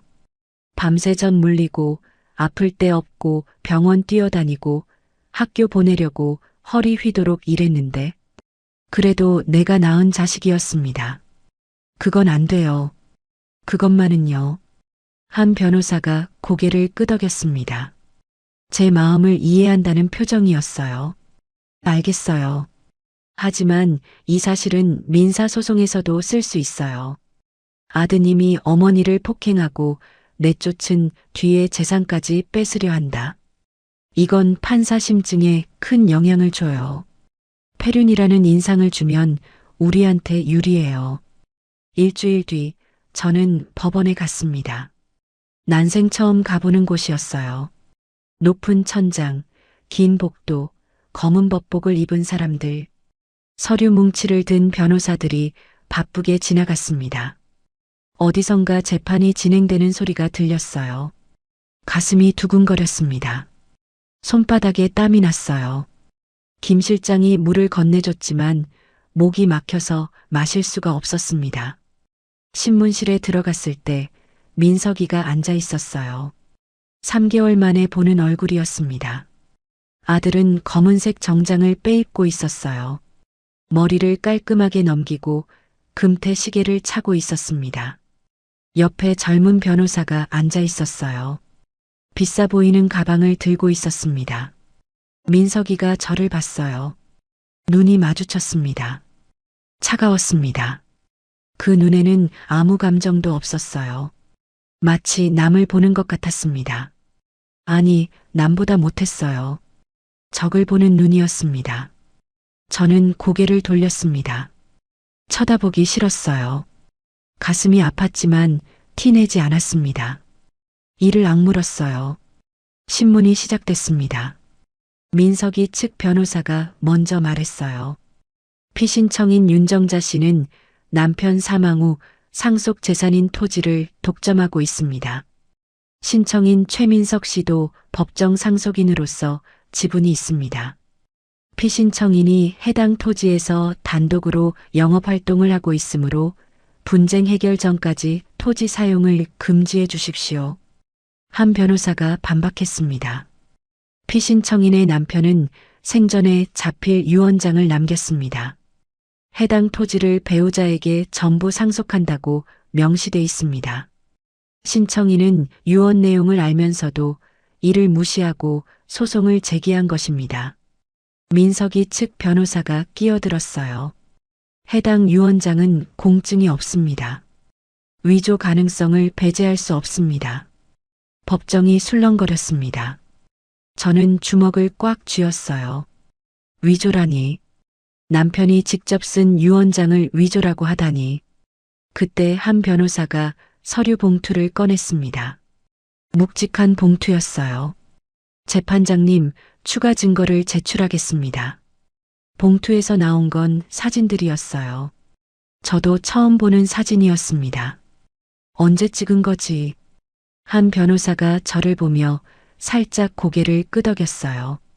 나중에 알았는데 그날 식당에 있던 손님이 촬영한 거였습니다. 한 변호사가 수소문에서 찾아냈다고 했어요. 한 변호사가 설명했습니다. 목소리가 단호했어요. 이 사진들은 신청인이 피신청인을 폭행한 현장입니다.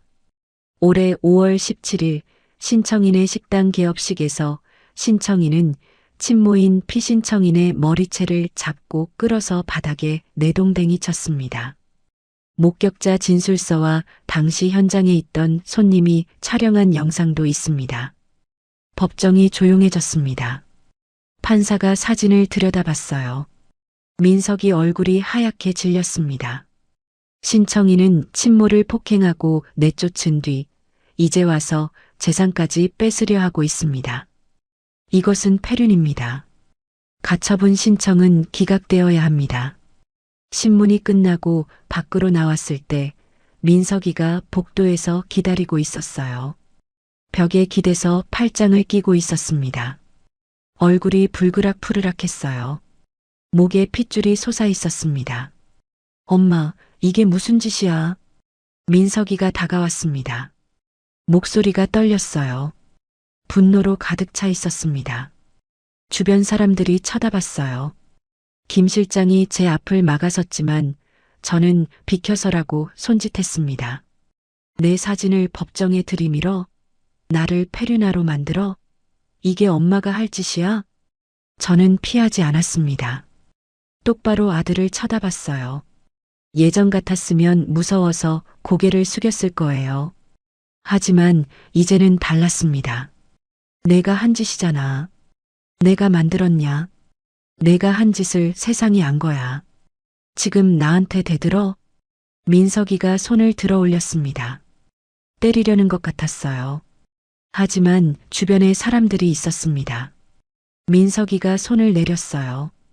이를 악물고 저를 노려봤습니다. 두고 봐. 이렇게 안 끝나. 민석이가 돌아서 갔습니다. 검은 정장 뒷모습이 복도 끝으로 사라졌어요. 저는 그 뒷모습을 바라봤습니다. 가슴이 아팠어요. 저게 내가 키운 아들인가? 저게 내가 밤새전 물리고 등에 업고 다니던 아이인가? 열이 나면 밤새 머리맡에 앉아서 이마에 물수건 올려주던 아이인가? 눈물이 날 것 같았지만 참았어요.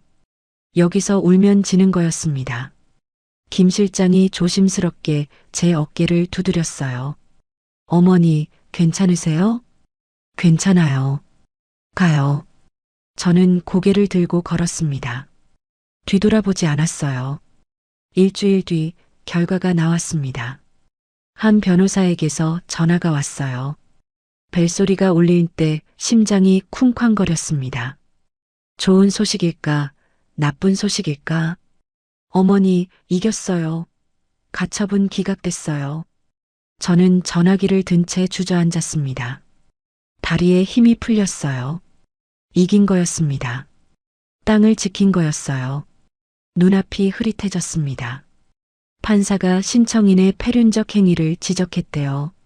친모를 폭행하고 재산까지 뺏으려 한 건 권리 남용이라고요.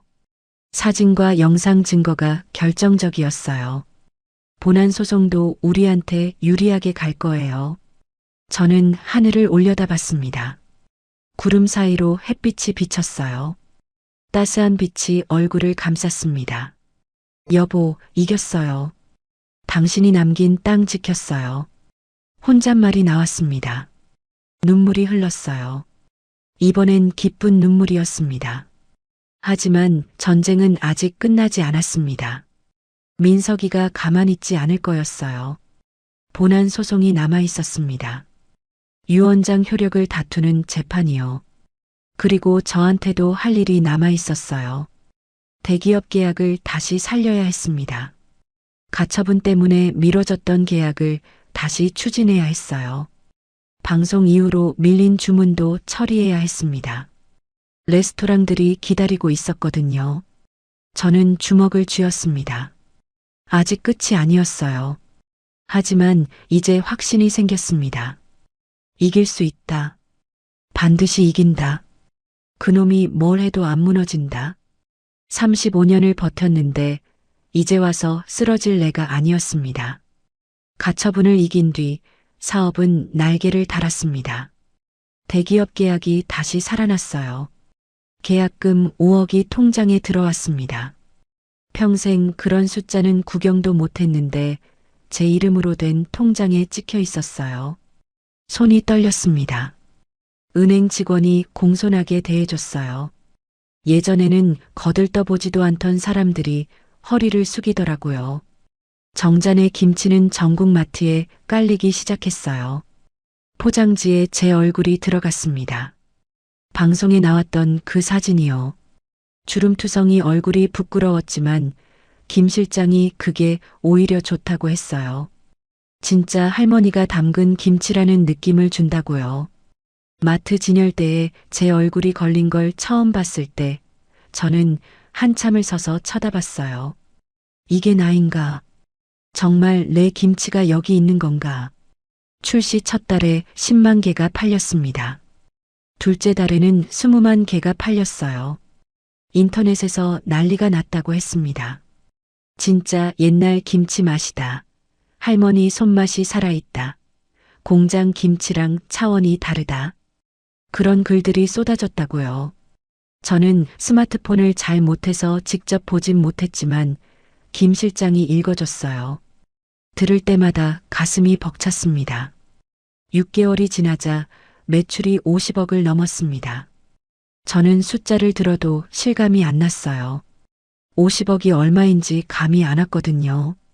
김 실장이 웃으며 말했습니다. 어머니, 이제 부자예요. 진짜 부자. 부자. 시장 바닥에서 평생을 살았는데 내가 부자가 됐다니요. 꿈만 같았습니다. 그 사이에 본안 소송도 진행됐어요. 한 변호사가 철저하게 준비했습니다. 남편의 필적 감정 결과가 나왔는데 유 원장이 진짜라는 게 증명됐어요. 국립과학수사연구원에서 감정했다고 했습니다. 남편의 다른 문서들과 비교해서 같은 사람이 쓴 거라고 확인됐어요. 민석이 측에서 더 이상 반박할 게 없었습니다. 재판부는 유 원장의 효력을 인정했어요. 그 땅은 온전히 제 것이 됐습니다. 판사가 판결문을 읽을 때 저는 눈을 감고 들었어요. 원고의 청구를 기각한다. 그 한마디가 귀에 꽂혔습니다. 이긴 거였어요. 완전히 이긴 거였습니다. 판결문을 받아들었을 때 저는 펑펑 울었어요. 법원 복도에서 주저앉아 울었습니다. 남편이 남긴 땅을 지켰다는 안도감, 아들한테 이겼다는 통쾌함, 그리고 이 모든 게 끝났다는 허탈함이 뒤섞였어요. 김 실장이 등을 토닥여줬지만 눈물이 멈추지 않았습니다. 그런데 그 무렵 이상한 소문이 들렸어요. 어머니, 아드님 식당이 문 닫았대요. 김 실장이 조심스럽게 말했습니다. 저는 손을 멈췄어요. 김치를 담그다가 멈춘 거였습니다. 뭐라고요? 로얄 한우요. 폐업했대요. 손님이 뚝 끊겼다고. 가슴이 철렁했습니다. 기쁘다기보다는 묘한 기분이었어요. 복수를 원했는데 막상 들으니까 속이 시원하지 않았습니다. 왜요? 잘 됐다면서요. 미슐랭 별도 받았다면서요. 법원에서 폭행 사진이 공개된 뒤로 소문이 퍼졌대요. 친엄마 머리채 잡고 내던진 아들이 운영하는 식당. 그 얘기가 인터넷에 돌았대요. 사진이랑 영상이 퍼졌다고요. 손님들이 불매운동을 했다고요. 예약 취소가 줄줄이 들어왔대요. 저는 아무 말도 못했습니다. 그놈이 저한테 한 짓이 부메랑이 돼서 돌아간 거였어요. 인과응보라고 해야 할까요? 뿌린 대로 거둔 거였습니다. 하지만 가슴 한구석이 아렸어요. 아무리 그래도 내가 낳은 자식인데 쾌재를 부를 줄 알았는데 그게 아니었습니다. 며칠 뒤 더 큰 소식이 왔어요. 아드님이 사채를 썼대요. 식당 살리려고. 근데 이자를 못 갚아서 집도 압류당했다고요. 김 실장의 말에 저는 숟가락을 놓았습니다. 밥이 넘어가지 않았어요. 며느리는요? 이혼 소송 넣었대요. 위자료 청구도 했다고요. 아이 데리고 친정으로 갔다고요. 양육권은 며느리한테 갔대요. 아이, 손주였습니다. 한 번도 안아본 적 없는 손주. 사진으로만 본 아이였어요. 돌잔치에도 못 갔고 100일에도 못 갔습니다. 시장 할머니가 오면 창피하다고 부르지 않았거든요. 그 아이가 아비 없이 크게 생겼다니 가슴이 찢어지는 것 같았습니다. 내 손주인데 얼굴도 못 보고 헤어지게 생겼네. 그로부터 한 달 뒤였어요. 저녁에 움막 문을 두드리는 소리가 났습니다. 쿵쿵쿵. 급한 소리였어요. 누가 이 깊은 산까지 왔나 싶어서 문을 열었습니다. 김 실장인가? 아니면 배달 온 사람인가? 민석이가 서 있었습니다. 처음에는 못 알아봤어요. 얼굴이 반쪽이 됐더라고요. 볼이 쑥 들어가고 눈 밑에 시커먼 그늘이 졌습니다. 광대뼈가 툭 튀어나왔어요. 옷도 구겨져 있었습니다. 정장이 아니라 낡은 점퍼를 입고 있었어요. 예전의 말쑥한 모습은 온데간데 없었습니다. 거짓골이 따로 없었어요. 저는 문 앞에 서서 아들을 바라봤습니다. 심장이 쿵쾅거렸어요. 하지만 아무 말도 안 했습니다. 민석이도 한참을 말이 없었어요. 차가운 밤바람이 불었습니다. 침묵이 길게 흘렀어요. 엄마. 민석이가 입을 열었습니다. 목소리가 갈라져 있었어요. 나 잘못했어.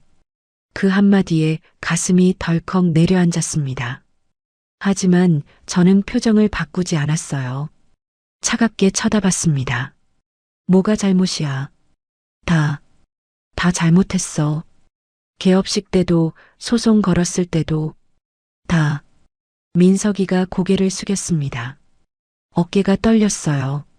울고 있는 것 같았습니다. 엄마, 나 이제 아무것도 없어. 가게도 없고 집도 없고 마누라도 갔어. 애도 못 봐. 저는 입술을 꽉 깨물었습니다. 불쌍했어요. 아무리 미워도 내가 낳은 자식인데 저렇게 무너진 모습을 보니까 가슴이 아팠습니다.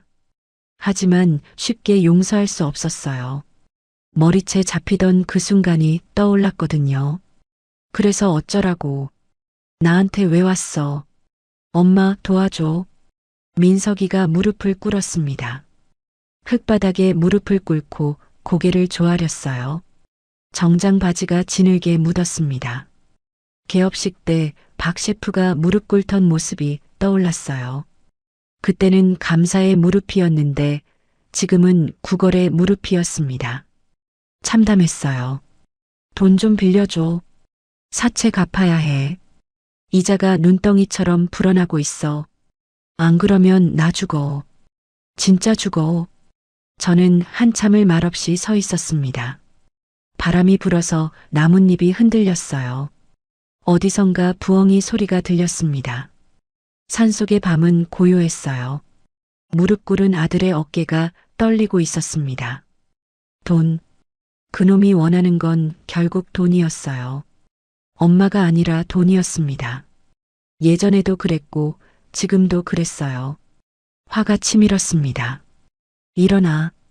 제 목소리가 차가웠습니다. 돈은 안 줘. 너한테 줄 돈 없어. 민석이가 고개를 들었습니다. 눈이 충혈돼 있었어요. 절망이 가득했습니다. 엄마, 제발. 제발은 내가 하고 싶었어. 개업식 때 오지 말라고 했을 때, 머리채 잡아서 끌어낼 때, 아스팔트에 내동댕이 칠 때, 그때 내가 제발이라고 했어야 했는데 입이 안 떨어지더라. 민석이 얼굴이 일그러졌습니다. 저는 계속 말했어요. 근데 말이야. 나는 그래도 내 엄마야. 저는 움막 안으로 들어갔습니다. 서랍에서 봉투 하나를 꺼냈어요. 안에는 현금 500만 원이 있었습니다. 비상금으로 놔둔 거였어요. 손이 떨렸습니다. 이걸 줘야 하나 말아야 하나. 잠깐 망설였어요. 하지만 결국 들고 나왔습니다. 민석이 앞에 봉투를 던졌습니다. 봉투가 흙바닥에 떨어졌어요. 이거 받고 꺼져. 사채 갚기엔 모자라겠지만 당장 밥은 먹을 수 있을 거야. 월세방이라도 구해. 민석이가 봉투를 집어들었습니다. 손이 떨렸어요. 고개를 들어 저를 봤습니다. 눈에 눈물이 고여 있었어요. 고맙다는 말을 하려는 것 같았습니다. 하지만 저는 그 말을 듣고 싶지 않았어요. 이게 마지막이야. 다시는 오지 마. 다음에 오면 문 안 열어. 알아들었어? 저는 문을 닫았습니다. 등 뒤로 민석이가 뭐라고 하는 소리가 들렸지만 듣지 않았어요. 엄마, 엄마. 그 목소리가 점점 멀어졌습니다. 발걸음 소리가 산길을 내려가는 게 들렸어요. 저는 문에 기대서 눈을 감았습니다. 눈물이 흘렀어요.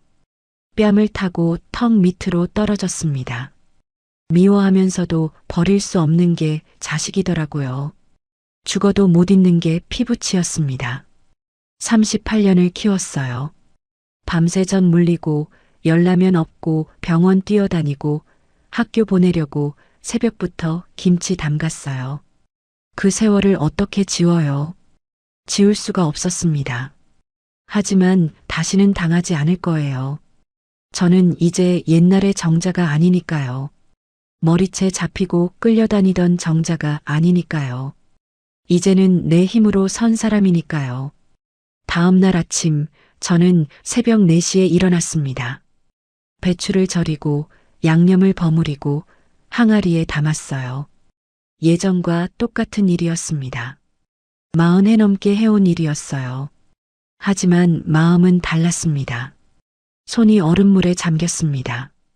차가웠어요. 손가락 끝이 얼얼했습니다. 하지만 멈추지 않았어요. 이게 내 인생이니까요. 이게 내가 지킨 것이니까요. 아무도 뺏어가지 못한 것이니까요. 복수는 끝났습니다. 아들은 무너졌고 저는 이겼어요. 하지만 기쁘지 않았습니다. 통쾌하지도 않았어요. 그냥 담담했습니다. 이제 남은 건 나를 위한 삶이었어요.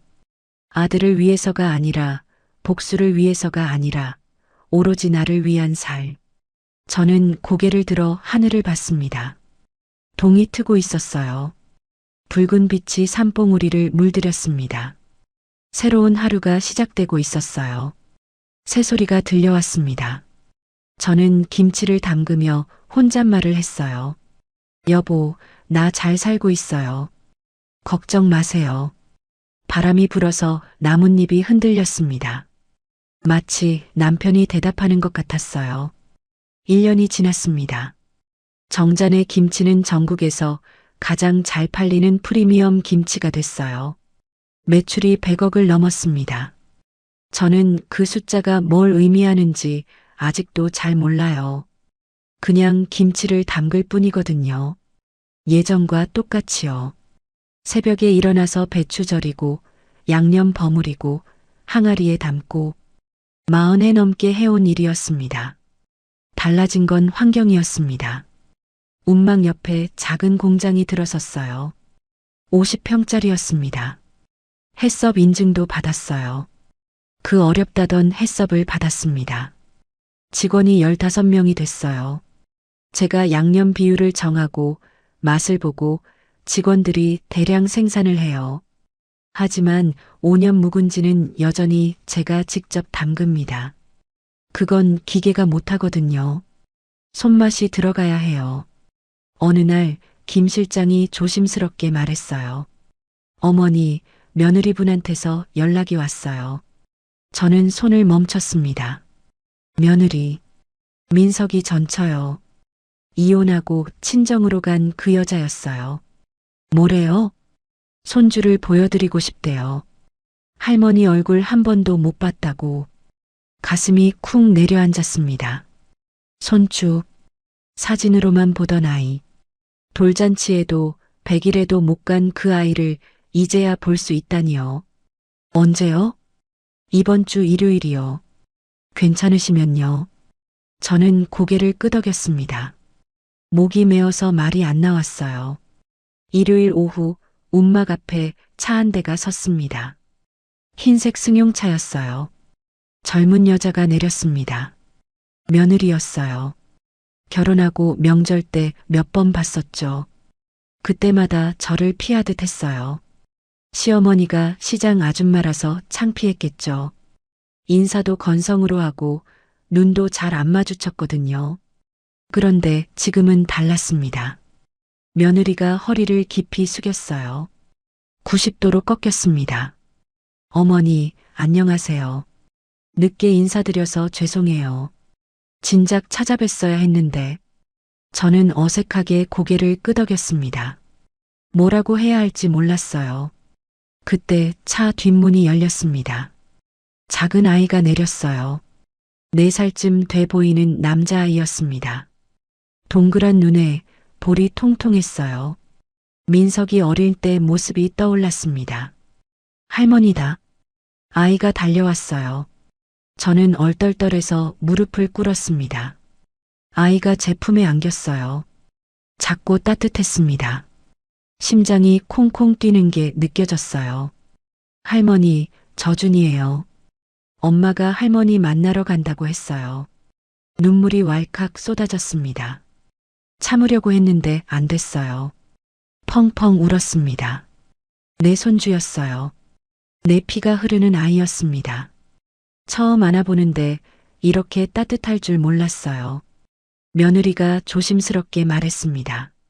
어머니, 저 드릴 말씀이 있어요. 운막 마루에 앉아서 이야기를 나눴어요. 준이는 마당에서 뛰어놀았습니다. 항아리 사이를 돌아다니며 재밌어 했어요.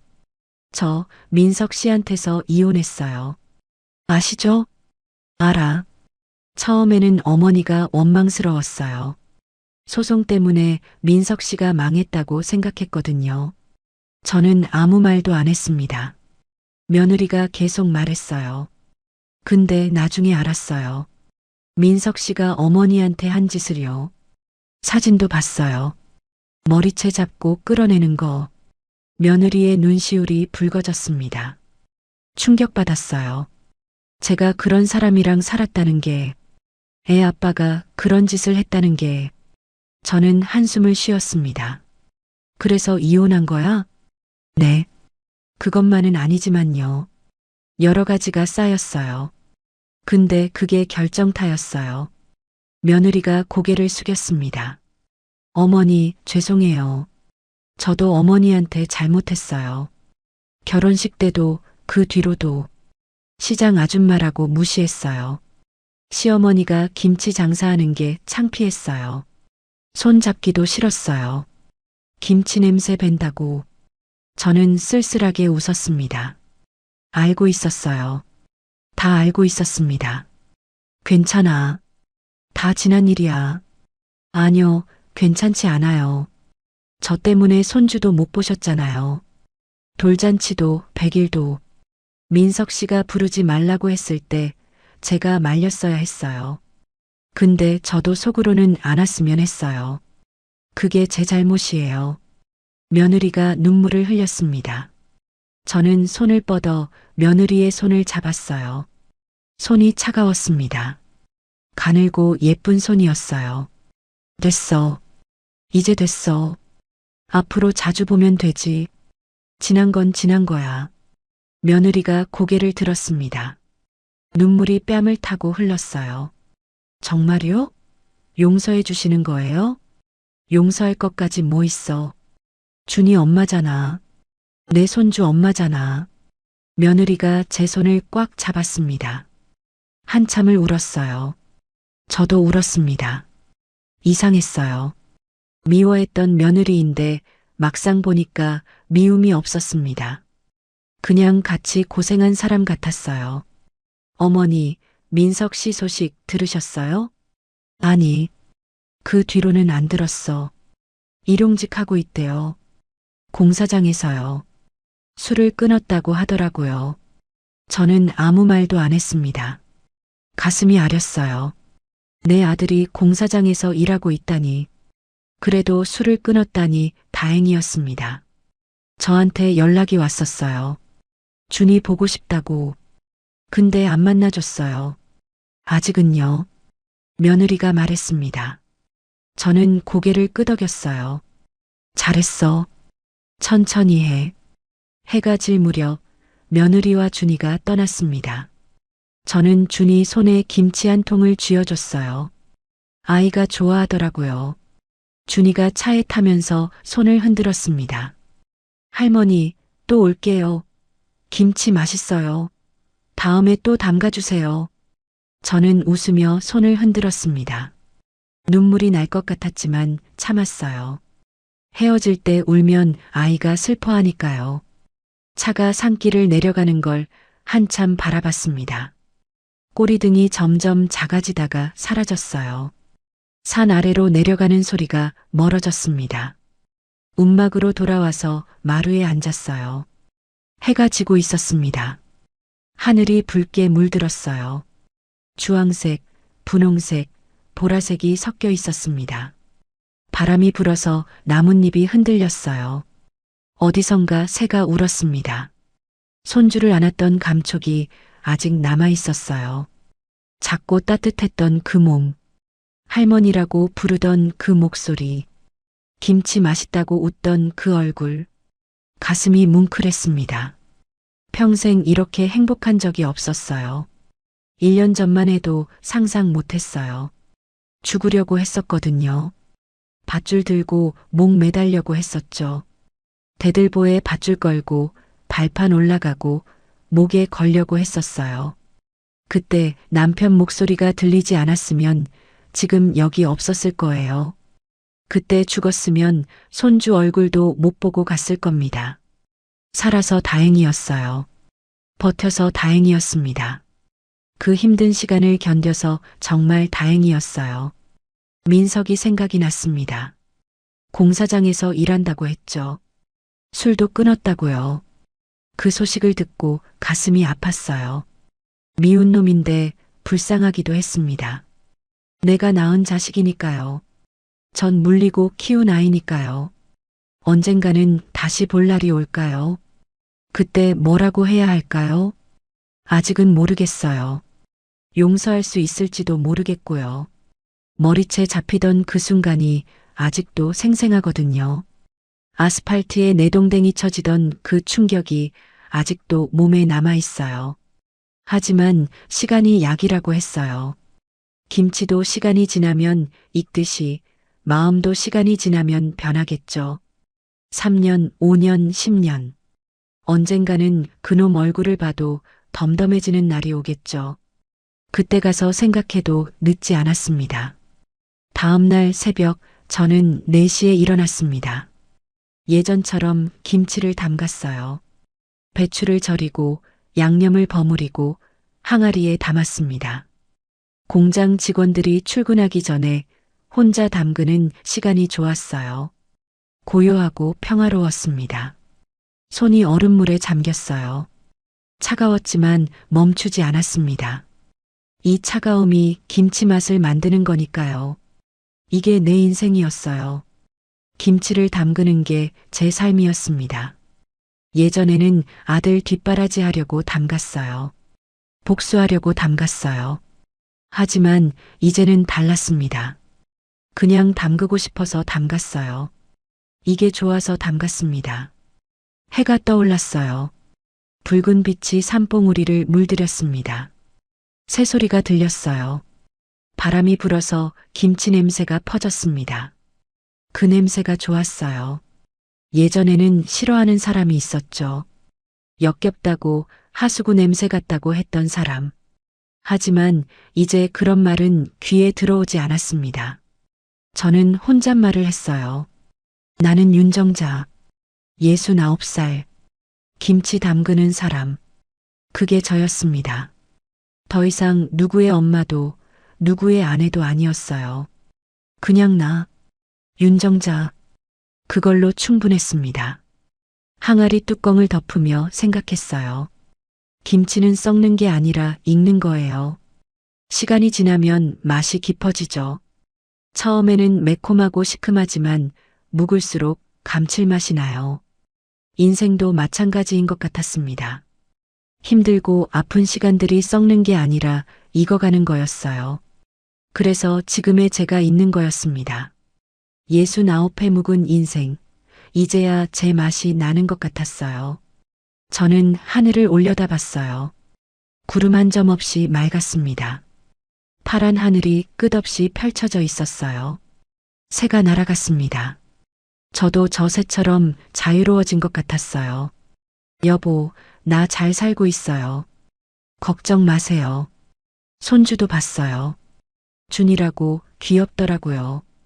바람이 불어서 머리카락이 흩날렸어요. 마치 남편이 대답하는 것 같았습니다. 잘했어.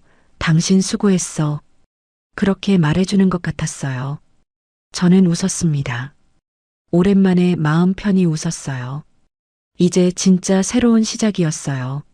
아들을 위한 삶도 아니고 복수를 위한 삶도 아닌 오로지 나를 위한 살. 69에 시작하는 새 인생. 늦었다고 생각하지 않았습니다. 김치도 오래 묵어야 제맛인 것처럼 인생도 마찬가지니까요. 오늘의 사연 어떠셨나요? 사연이 마음에 닿았다면 더 좋은 사연으로 찾아뵐 수 있도록 구독과 좋아요를 눌러주세요.